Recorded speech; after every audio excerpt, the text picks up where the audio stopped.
I said, I'm Ali Oliver, and it's my absolute privilege to be here this afternoon. I have done Y Sport conferences in the past and find them a great opportunity to network across a broad audience of people who, all of you, are doing amazing things in pursuit of building brighter, healthier, happier futures. So before I even start, I do want to acknowledge what great work you're doing. Thank you for spending time in your professional development and trying to find ways to do even better work. But just a heartfelt thanks for all that you do already. I'm particularly going to talk about the place of physical activity in its broadest sense, play, physical education, sport, in an education context, and why today more than ever it's really, really important. But also kind of lay out how we at the Youth Sport Trust try and talk about this so it really resonates with the decision makers and the leaders in schools. So that's what I'm going to go through, a little bit about the YST in case you don't know us, using my hashtag, when we play, life gets better. Just look through the lens of generally the things that you already know, but just a particular take on the language at the moment. And then why it's so essential that children are active in an education environment and why that should be our superpower right now, post the pandemic, with all manner of challenges and issues that we'll delve into that young people are facing and schools are facing. And then I'll finish off talking about our Well School movement, which I hope will be useful to you. So the Youth Sport Trust, independent charity, been around since 1997, created its lane, if you like, in education from early years until higher education. Most of our work is done from early years up to 16, although we do work with some colleges and schools that have sixth forms, and into university where we work are with graduates of our programs who are often young leaders, young activists, young ambassadors. And we've just got a simple mission, is we equip educators and empower young people so that together we can build brighter futures through play and sport. That's what we're here to do, and we genuinely believe not only is sport and physical activity good for us health-wise, but as you know all too well, that the skills for life can start on the pitch. And with such a narrow curriculum in our schools at the moment and so much pressure on core subjects and the EBAC, we're seeing skills, particularly interpersonal skills, life skills, skills for employment, being squeezed out. And I think that is a tremendous shame, but it's where we flex our superpower as activity professionals, and that's what children need most, and it's where schools are really struggling to find any extra time in the curriculum to deliver that. And that's where, certainly when we have, fingers crossed, time on the curriculum for PE, we can make better use of it. So I use this hashtag, when we play, life gets better, and I won't do it now, but I normally get us to do a little activity. And at the end of the activity, I get us just to reflect on what happens when we start to move. And just a general reminder, you know this because you preach it and you talk about it every day, that things change, interpersonal dynamics change the minute we start to play. And it was Plato that said, we learn more about a person in an hour of play than a lifetime of conversation. And in schools today, where young people are bringing in all sorts of baggage from home, some of them in early primary will have been born or had their early years during the pandemic, you know, whether they're primary children who never got to finish their primary education and now struggling in secondary, or those secondary school young people who've missed all sorts of things that were life experience that were important to them. How our teachers are supposed to get close to young people, to understand what's going on for them and unlock the potential in them, to take the theme of today's conference, is really hard without play. And play, therefore, is something that we are talking about more than ever with schools, both the informal play that happens in the playground, which Michael will talk, I'm sure, about later, and there are lots of people in the exhibition who service that market, but also how we make the classroom playful and how we get movement in the classroom and social interaction. So these are some just headlines, fairly frightening stuff, not stuff that makes me feel particularly good. But if we just look at this, we see underneath this some horrible headlines. So you probably know this, half of 13 to 17-year-olds are now on Snapchat or TikTok. And in the last year, we've seen a 5% increase in 3 and 4-year-olds using Snapchat. It's now 17%, would you believe, of 3 and 4-year-olds on Snapchat. So, and I'm not anti-tech, but I know that's not the place where young people learn all the right things about life, and it certainly can become an addiction, and children can become hostage to those handheld devices and miss out. Life can literally pass them by. A fifth of young people from poorer backgrounds think life will amount to nothing, no matter how hard they try. And we've got 27,000 young people now in organised gangs. Calls to Childline, up 71% over 5 years. And self-harm hospital admissions for 8 to 17-year-olds are up 22% in 1 year. That's just a few of the headlines. And nobody wants that as the reason why our subject is more important than ever. But that's the fact, it is. And there are very few antidotes for this. We've got children that are literally growing up in an inhumane world. The conditions in which they're growing up aren't human. They're not the environments through which we've evolved through thousands of years. They're very, very different. And you'll be familiar with what happened to children through the Industrial Revolution, where children were in factories being sent up chimneys, and we had a massive explosion of physical health issues. Everything from bubonic plague to rickets and scurvy and all those sorts of things were happening to young people. We're going through the same sort of flex. And back in the Industrial Revolution, the answer to it was medical treatment and inoculations. We're not going to be able to medically treat our way out of this one. It's about a much more preventative approach to balancing the demands of the digital age with the human connection of play and sport. And I really think, again, if this isn't part of your narrative and this is the space you're in, I would urge you to kind of reconsider that, because we are finding, although it's sad, the Youth Sport Trust never had black and white pictures on its slides 10 years ago. We only had coloured pictures of kids playing with balls with great big smiles on their faces. But we have got to get the message across now that there are few things that will create the change, but physical activity and the social human connection of play and sport can tackle this. And this particularly resonates with school leaders. You know, unhappy, unhealthy children don't learn. We can have amazing teaching and learning in a school. We can have the very best curriculum. But if children are full of holes, all of that effort drains out the bottom. And this is the opportunity, sadly, that we have now to talk about how do we fill the holes in young people so that what happens in the maths lesson, the science lesson, gets the right return on investment and isn't wasted because children aren't well.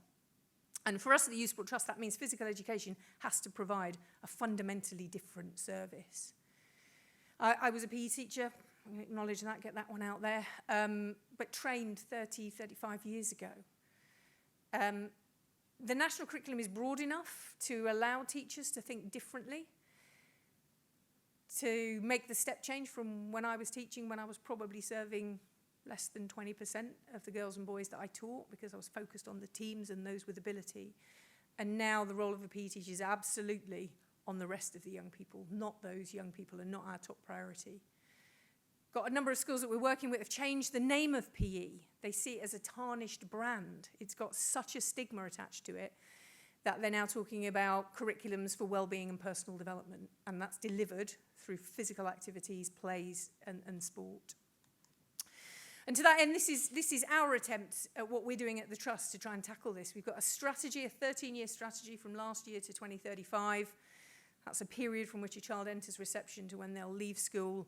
And we've got 3 things to do. We've got some urgent action to take, repositioning the subject, changing the narrative about play and sport, strengthening its value proposition within education. We've then got this wedge of work in the middle, which is a generational shift, which means all of our interventions are now shifted towards the human skills, the human needs in a digital age. And acknowledging that I really want to hang up my boots very soon and not have to do this anymore is that the Youth Sport Trust doesn't feel it should exist, but we've got to create a wider societal change. So you don't need a charity to make the case for this. Everybody gets it, and it's a given that if you're a school, you run an active environment. So we've created this thing through World Schools that I'm going to come back to at the end and just talk to you about. It's a free-to-access movement, doesn't cost anything. It's led by schools for schools. It has a head teacher, school leader board. And it's simply a coming together of a movement of schools who believe there is a different way to educate children. And it's an active way to educate them. And the culture and climate of the education setting is the driver of learning, not the teaching and learning itself or the curriculum. They're important, but they're topped by the culture and climate of the school. And these are schools which really recognise what it means to be human. So if I said to you, actually, let me just go back. If I said to you, just for a minute, I'll shut up and just have a think about, if you had to come up with 3 things that innately make us human, what would they be? So don't Google it, just have a minute. What is it that makes a human being unique or innately human? Anyone want to shout out something they've got in their mind? Our relationships, brilliant. Yep. Human connection, and particularly communication is something that the human being is able to do far more effectively and is a much bigger part of who we are than many of the other species in the animal and wider kingdom. The ability to reason, absolutely. The ability to consider things, look at options, evaluate things, construct our own world by tackling barriers that are in front of us. We're able to do that much better than simply going head-to-head and fighting with each other, although you wouldn't think that in the world today. Anything else? Community, again, yeah, linked very much to human connection, communication. You're not telling me the number one thing. Emotions, I think, again, you're absolutely right, linked to connection. We play for play's sake. Oh, that's really interesting. Rather than we play to learn. When we look at many animals that play, they are playing to learn. Maybe we've got that wrong. One of the things that I would highlight is the fact that we move. And we have the greatest degree of motor control of any species at all. So we can do really fine motor movements as well as gross movements. I tell a little story when I talk about this. Is my dog, I have a dog. Anyone got a dog in the room? No, one. A couple of you. Right, so I've got a dog, cockapoo, tiny little mouth, gets a stick stuck in the roof of her mouth regularly, and we have to take her to the vet to get it taken out. Why do we have to do that? Because she can't get it out with her paw. There's no fine motor control in her paw. All she can do is smack herself around the muzzle and try and dislodge it. If we had that, we would take our fingers, we would put them precisely up, and we'd just gently nudge it down. We're capable of all of that. And the reason we're capable of all that is because we have got the biggest brains, unbelievably. But our brains are designed to control movement. So when we're talking about the classroom, how do we activate the brain? The way we activate the brain so it's ready to reason and to analyse and to make decisions is by moving. So, effectively, these 3 things, and you've come up with them collectively, other than that one, is to move, to communicate, to connect, and control our environment, to reason, to be able to fathom things out. And what that does is it consequently has an impact on our physical and mental health, on our social well-being, and on our brain development, as I've touched on. So young people feel like learning because they are in a better mood and they have positive body image and self-confidence. That affects how young people learn. They're there to learn. So we've now got, in some areas of the country, more than half of children have not returned to school. We've got an average attendance rate which is under 90% across the country. Social well-being, being with my friends and having fun is a reason to come to school. And there are very few subjects that can do such a good job as getting young people in school and here to learn. And all those schools that are doing brilliant things with breakfast clubs, I applaud them because they're using play, physical activity and sport to get young people into school. And then they're learning well because their brain works. So if we had to sort of unpick these a little bit more, I'm not going to dwell on them, but this is the language that, again, I think our subjects got to start to use more readily. Again, if I think back to when I joined the Trust in 2004, we were banging our chests, talking about physical development, we were talking about learning skills for sport, we were talking about competition, talking about all those sorts of things. Then there's just now a context to do all these things, and particularly the things in the pink box at the end. Again, I anticipate there is a revolution coming.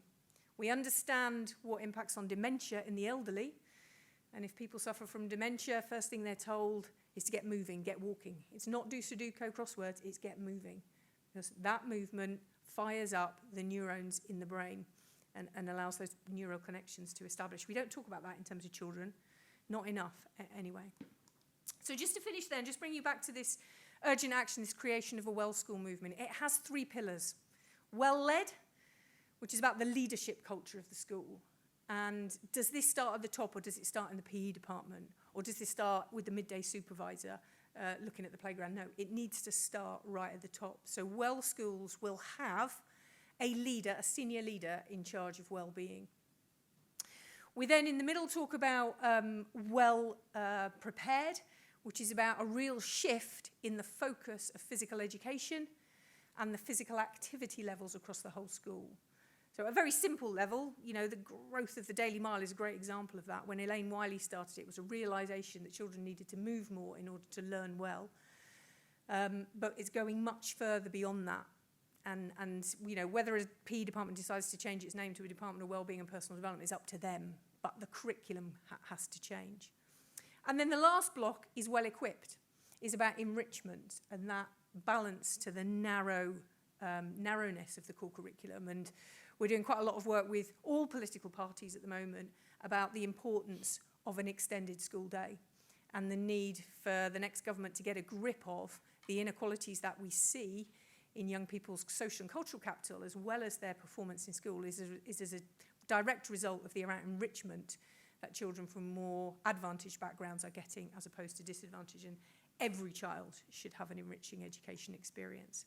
So the evidence base for this can be found in our PE and School Sport report. It's on our website. You can download it there. But I've just pulled off, in that PE and Sport report, you can find out where these statements come from in the evidence and the literature, academic research. You can see in these statements here that this is not a nutty chief exec from an impassioned charity making this case. It is backed up by academic literature. And again, we need to get into this space. So there's lots you can find out about the Well School movement if you're interested. As I say, it's free to access. We've got a number of partners. We have an advisory board with people from mental health, from school food, from youth sector providers, got a range of advisors. And if any of you think you can help us, want to join the merry band of people on this Well School movement, I think we've got a blueprint for what schools will become in the future. But there's over 2,000 in the movement already, and good signs about where to go. So just to finish, my closing message, I asked your task a minute ago, what are the 3 things you think would make us human? My closing message is, what are the 3 most important bones in a child's body? So anyone want to have a go? What do you think? Skull? Good shout. Protects the brain. You'd think so, wouldn't you? Spine's one. Why is the spine one? Because everything comes from the spine. Yeah, it does. Yes, it does. But it's not why I put the spine. And I think that the reason I do this little task is because a lot of us understand physiology, because we've come from that kind of sporty background where we understand the body. I put the spine as the most important bone because it is the thing that holds us upright. It is the thing that resists pressure.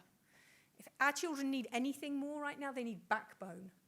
They need the ability to feel strong and independent and resilient and ready to cope with the numerous challenges that are around them, whether it is COVID, whether it's wars around the world, whether it's cost of living, whether it's digital age, whether it's vaping, whatever it is, they need more backbone. And sport and physical activity, we know, can build resilience in young people. My next one would be the funny bone. We're as serious our world at the moment. It's tough for children, hence why we've got so many mental health issues. We have a job to do to make play and sport and physical activity as much fun as possible. It's the number one reason children say they want to play more sport and get out and be playful with their friends. So question ourselves, how much do we talk about fun when we're talking about children? How much of our interventions and our services and our products have that as number one? And then my last one's a bit of a cheat, so I won't even ask you to have guessed that one, because clearly children don't have a wishbone.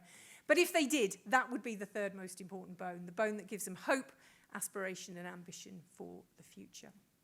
So that's my little 25 minutes over and done with. Sorry, I feel like I've rattled through that, but I'm very conscious of time. But I hope it shares with you where we at the Youth Sport Trust are positioning the importance of physical activity, play, sport, physical education within a damaged and downtrodden education system at the moment that needs well schools more than ever.